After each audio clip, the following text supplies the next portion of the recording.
Chers amis, au cours des dernières semaines, le plan de réouverture de nos églises a suscité un intérêt accru.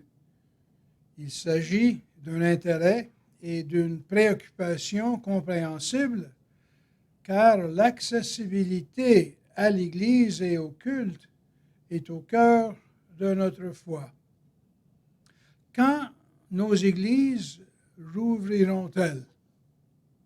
Cette question est ce qui m'a motivé à demander une réunion Zoom avec le Dr. Strang, qu'il a accepté et qui s'est tenue le vendredi 15 mai.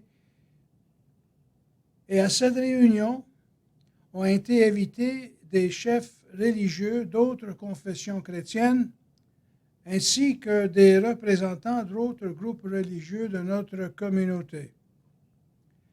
La rencontre avec le Dr. Strang a duré environ 1 heure. Il a commencé la réunion en nous disant où nous en sommes actuellement dans nos efforts pour atténuer la propagation du virus.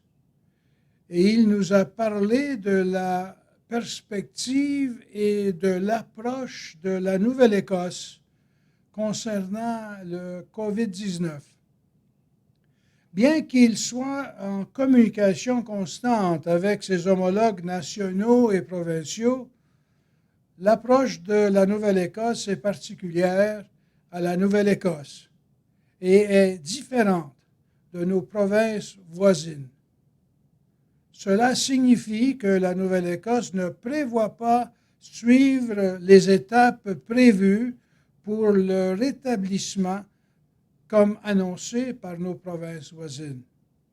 La Nouvelle-Écosse prend une approche très lente et prudente face à la question de la réouverture des divers secteurs de notre société, et cela inclut nos églises.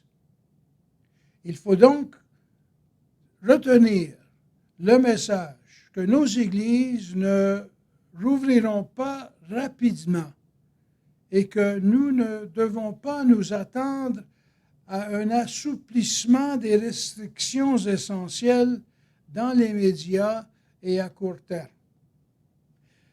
Les décisions de réouverture de nos églises seront prises lorsque la situation sanitaire le permettra. Cette approche est fondée sur l'information que la pandémie non seulement est toujours en cours, mais aussi sur le fait que nous, en Nouvelle-Écosse, nous arrivons à peine à la fin de ce que le Dr. Strang a appelé la première vague. Cela explique les quelques assouplissements minimaux des restrictions annoncées déjà. Mais ces changements annoncés ne signifient pas un retour rapide à la normalité du passé. Le Dr. Strang a indiqué que le COVID-19 sera maintenant et fera partie de la nouvelle normalité et qu'il faudra à l'avenir nous ajuster à la réalité que COVID-19 reste avec nous. Ce que ces ajustements signifieront pour nous en tant qu'Église sera déterminé par le diocèse dans les semaines à venir. Il faudra beaucoup de temps avant qu'un vaccin soit trouvé et qu'une vaccination puisse avoir lieu. Cela signifie que pour l'avenir, il y aura toujours des directives de santé à suivre pour ralentir la transmission du virus. Selon le Dr. Strang, en absence d'un vaccin, sans traitement clair pour le virus, la clé est la prévention. Et donc, les mesures préventives continueront. Les étapes clés de cette politique de prévention sont, en premier lieu, la distanciation sociale, au moins 6 pieds. Numéro 2, nombre limité de personnes qui peuvent se réunir. Et pour le moment, aucun nombre spécifique n'a été suggéré pour les rassemblements religieux. Cela sera à venir. Et numéro 3, les mesures d'hygiène. Se laver les mains, le désinfectant, ne pas faire transmettre d'objets à d'autres ou se toucher. Alors tout ceci a un impact sur l'utilisation de nos bâtiments religieux et nous devons nous poser des questions, à savoir ce qui doit être fait pour assurer les conditions sanitaires. Quelle sera la procédure d'ouverture et de fermeture des portes de nos églises, etc. Et comment la distribution de la communion peut avoir lieu d'une manière liturgiquement acceptable. Le Dr. Strang n'a pas proposé quoi ou comment cela devra être fait. C'est aux dirigeants de l'Église de trouver ce qui correspond avec les exigences de la santé et conformément à la pratique de l'Église. Ce sont les devoirs que Monseigneur donne et moi, ainsi que les suggestions qui peuvent être faites par d'autres, nous devons faire dans les prochains jours. Il est prévu d'avoir une autre réunion avec le Dr. Strang dans quelques semaines et nous espérons pouvoir proposer des pratiques concrètes et discuter leurs possibilités. À ce stade, donc, ne nous précipitons pas pour rouvrir les églises ou pour trouver des moyens de contourner les exigences en matière de santé.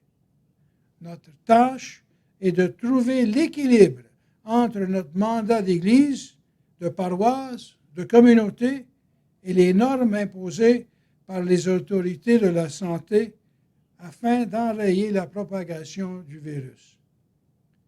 Le Dr. Strang est une personne de foi et a le plus grand respect pour la foi et les institutions religieuses. Il a reconnu que les rassemblements religieux sont ainsi insuffisamment représentés dans la catégorie des rassemblements sociaux. Et il abordera cette question à mesure que nous progresserons. Il est disposé à travailler avec nous, à trouver des moyens acceptables de progresser, et j'ai une grande confiance en son jugement. Il nous a exhortés d'adopter une attitude de prudence, à être en état de préparation pour ce qu'il prévoit être une autre vague du virus cet automne ou l'hiver prochain. Par conséquent, ne faisons pas des choix prématurés pour ne pas être obligés de prendre du recul par rapport à nos décisions. Il se peut qu'au cours de l'été, les choses s'amélioreront, mais le problème ne sera pas résolu. Compte tenu de la possibilité d'une résurgence dans quelques mois, l'ordre du jour est d'aller lentement et d'être prudent. Alors voilà mon message, chers amis. Bonne journée à tous et à toutes.